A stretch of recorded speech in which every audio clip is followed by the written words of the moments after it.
펜텔리쿠스 산정에서의 대화. 버지니아 울프. 몇 주일 전 영국인 여행가들이 펜텔리쿠스 산 기슭을 내려오고 있었다. 하지만 이들은 이 첫 문장에 묘사된 자신들의 모습이 부적절하고 부당하다고 지적하고 수정할 최초의 사람들일 것이다. 왜냐하면 이국 땅에서 만난 어떤 사람을 가리켜 여행가라고 부르는 것은 그가 처한 상황뿐 아니라 그의 영혼까지 지칭하는 것이기 때문이다. 아마 그들은 자신들의 영혼이 그러한 호칭에 묶일 수 없다고 말하리라. 독일인들은 여행가이며 프랑스인들 역시 여행가이다. 그러나 영국인들은 여행가가 아닌 바로 그리스 사람들이다. 그들의 항변은 그런 의미였고 우리는 그 항변이 매우 정확했다고 받아들여야만 한다. 베데크 독자들인 이 베데크는 19세기 여행 안내서 저자입니다. 베데크 독자들인 우리가 알고 있듯이 펜텔리쿠스 산은 몇몇 그리스 석공들의 손에 의해 자행된 고귀한 상처를 여전히 자신의 옆구리에 간직한 채 서 있다. 이 석공들은 자신들의 노동의 대가로 페이디아스의 미소, 이 페이디아스는 펜텔리쿠스 산의 채석장에서 캐낸 돌로 건축한 파르테논 신전을 감리한 그리스의 석공입니다. 페이디아스의 미소, 아니 저주를 받은 사람들이다. 따라서 펜텔리쿠스 산을 제대로 평가하려면 먼저 개별적인 시각에서 분석한 다음 다시 매끈하게 통합해 보아야 한다. 당신은 그 산을 플라톤이 화창한 아침에 책을 읽다가 올려다본 수많은 그리스의 가옥을 가로지르는 윤곽선 호수뿐 아니라 노역에 지쳐 삶을 소진했던 무수한 노예들의 작업장 또는 거주지로 그려보아야 한다. 언덕을 넘어 아테네로 향하는 마차를 위해 한쪽으로 치워둔 거친 대리석 등이에 걸려 정오점 하산하는 여행객들이 고통스럽게 넘어진 것은 따라서 상당히 교훈적인 일이었다. 교훈적이라 함은 그리스에서는 조각상들이 대리석으로 만들어진다는 사실을 잊기 쉽기 때문이고 대리석 등이가 완강하고 날카로우며 때로는 조각가의 끌에 대항하기까지 한다는 사실을 인지하는 것은 정신건강에 유익하기 때문이다. 그리스 사람들은 그렇게 위대했다. 만약 당신이 그런 소리를 들은 적이 있다면 당신은 그렇게 외치는 사람이 축하할 만한 개인적인 정복 경험의 소유자이거나 혹은 그 자신이 돌덩이에 대한 확실한 승리자라고 생각했을 것이다. 그는 돌덩이에 강제적인 힘을 가하여 단번에 헤르메스 또한 아폴로의 조각상을 만들어냈던 것이다. 바로 그때 석회 동굴 속 마구간에 메어두었던 당나귀들이 그들의 상념을 중단시켜서 6명의 여행객들은 한 사람씩 언덕의 측면을 엄숙하게 걸어 내려왔다. 그들은 멀리 마라톤과 살라미스를 볼 수 있었는데 구름만 끼지 않았다면 아테네까지도 볼 수 있었을 것이다. 아무튼 그들은 양쪽에서 거대한 존재들에게 둘러싸여 있음을 느낄 수 있었다. 그들은 잠옷 고양된 기분으로 안내역을 맡은 꾀재재한 행색의 시골 소년들과 함께 포도주를 나누어 마셨고 플라톤이 헤로에서 그리스를 익혔다면 그랬을 것처럼 그들은 소년들에게 그리스로 말을 걸 만큼 마음을 낮추었다. 그런 태도의 적절성 여부는 다른 사람들이 판단할 것이지만 영국인 여행객들의 그리스를 그곳 토박이들이 알아듣지 못한다면 남녀노소 할 것 없이 그리스 전체 인구를 단번에 멸망시키는 셈이 된다. 그런 위기 상황에서 그들에게 딱 적절한 표현 하나가 떠올랐는데 소포클로스가 말하고 플라톤이 제가 했음직한 말, 즉 그들은 야만인들이라는 표현이 바로 그것이다. 그리스 사람들을 그렇게 무시하는 것은 죽은 사람들을 대신하여 의무를 이행하는 것이며 적법한 후계자를 선포하는 셈인데 몇 분 동안 그 소식은 펜텔리쿠스 채석장 돌 무더기 아래 잠든 모든 사람들과 그 동굴 속에 출몰하는 사람들에게 천둥치듯 알려졌다. 가짜 인간들은 유죄 판결을 받았는데 검은 피부의 수다스러운 사람들, 즉 목적의식이 없고 수다스러운 사람들은 장구한 세월에 걸쳐 영웅들의 이름을 도용하고 그들의 연설을 패러디했다는 죄목으로 체포되어 유죄 판결을 받았다. 노새 울음소리를 듣자 노새 주인은 다른 사람의 짐을 들어주려는 선의에서 흰색 노새를 앞세우고 자신의 책임 구역으로 내려왔다. 왜냐하면 영국인들이 큰 소리를 내지르자 그는 좀 더 빨리 걷는 것이 상책이라고 판단했기 때문이다.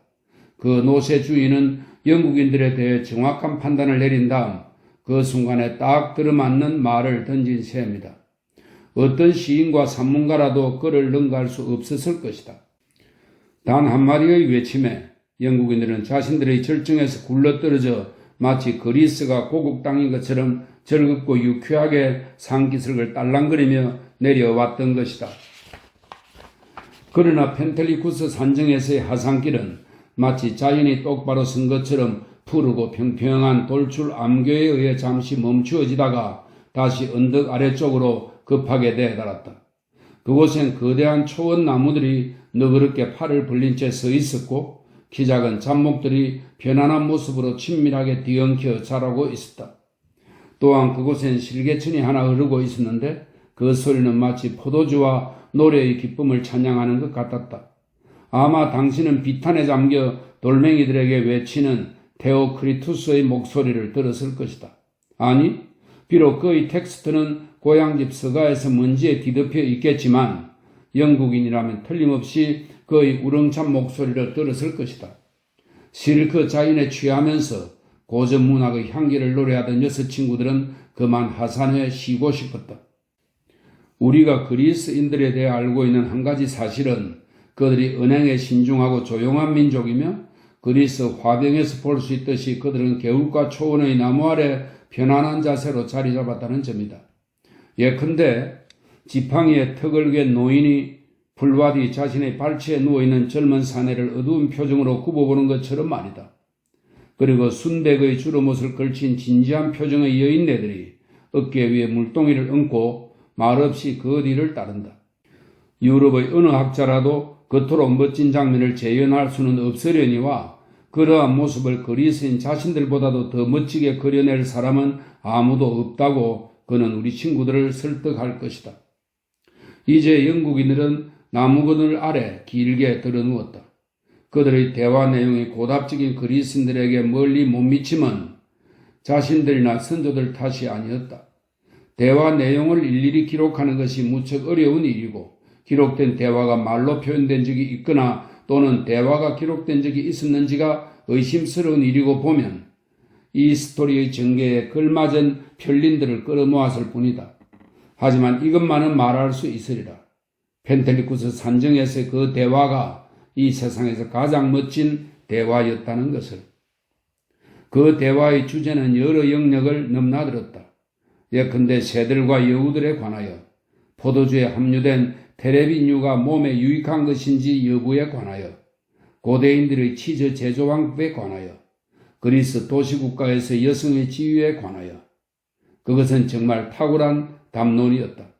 그리고 소포클레스의 운율에 관하여, 나귀의 안장을 넣는 방법 등에 관해서 말이다.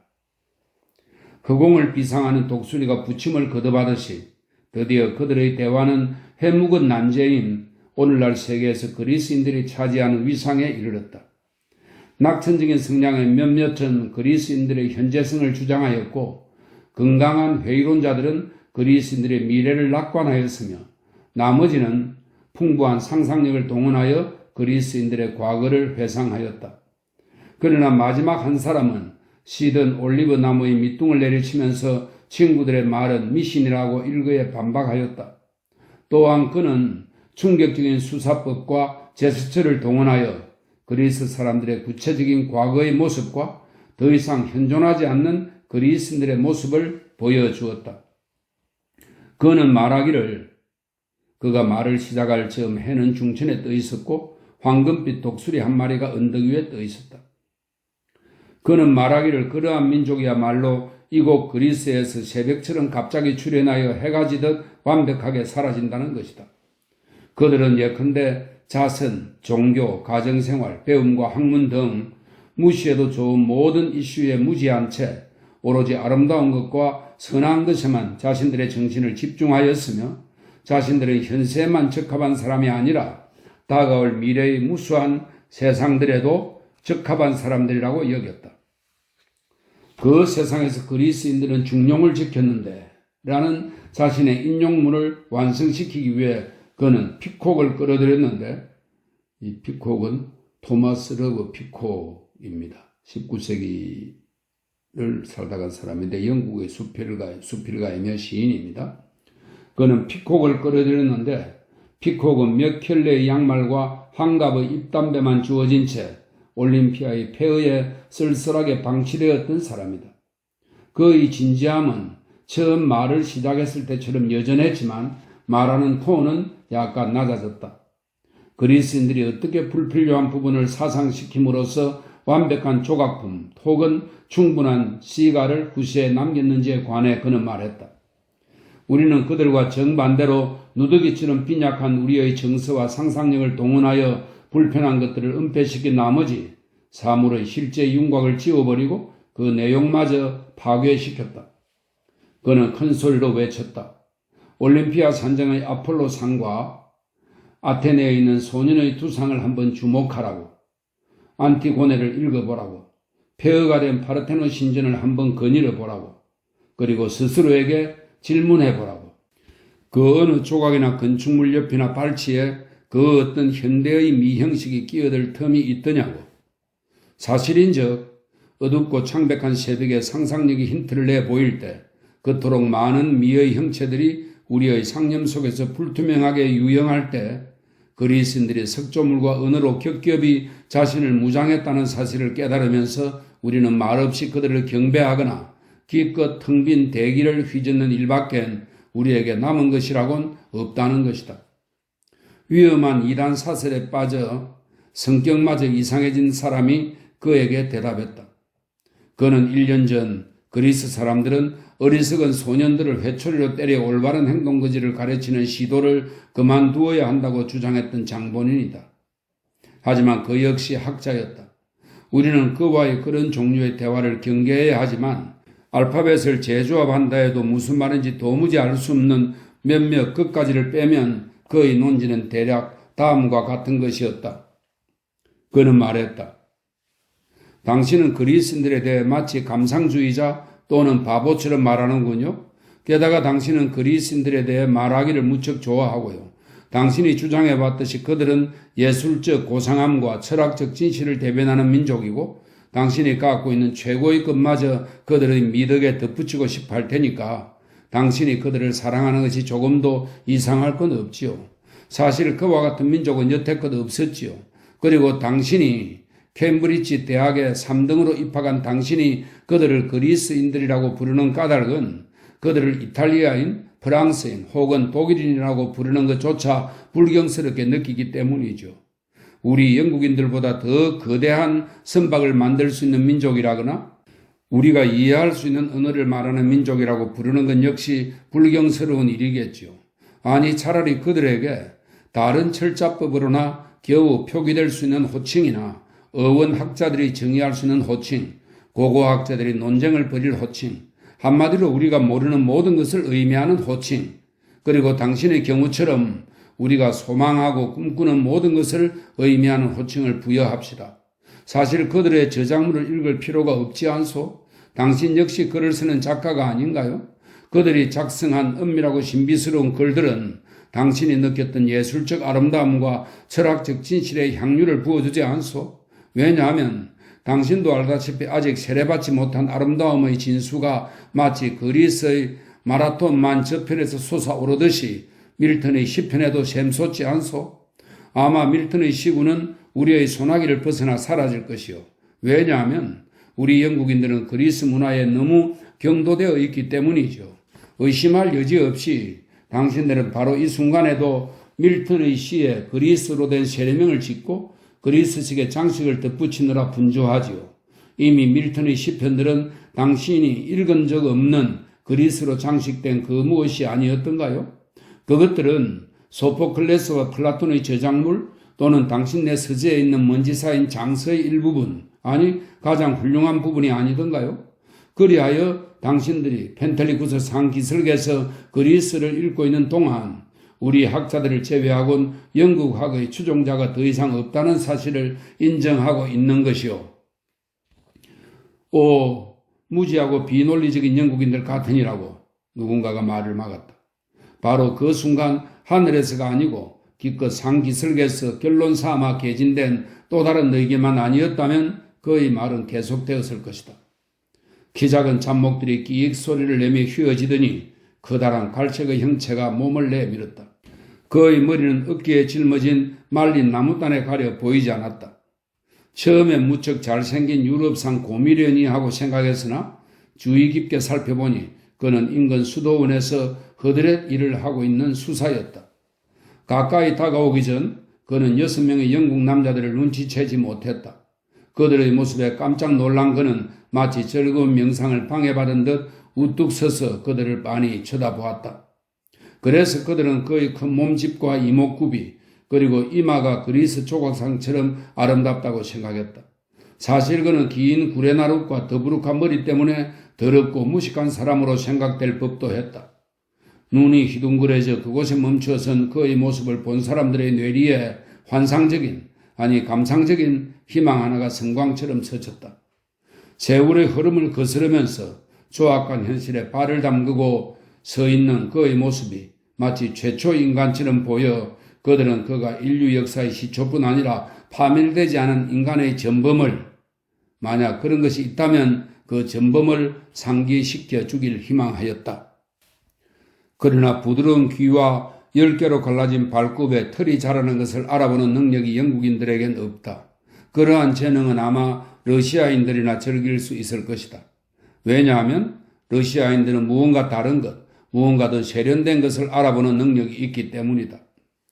아무튼 평원의 나무 아래 몸을 쭉 펴고 누워있던 6명의 영국인들은 우선 자신들의 더러운 다리를 움츠려 똑바로 앉은 다음 자신들을 낱낱이 응시하는 갈색의 수사에게 눈길을 주어야만 했다.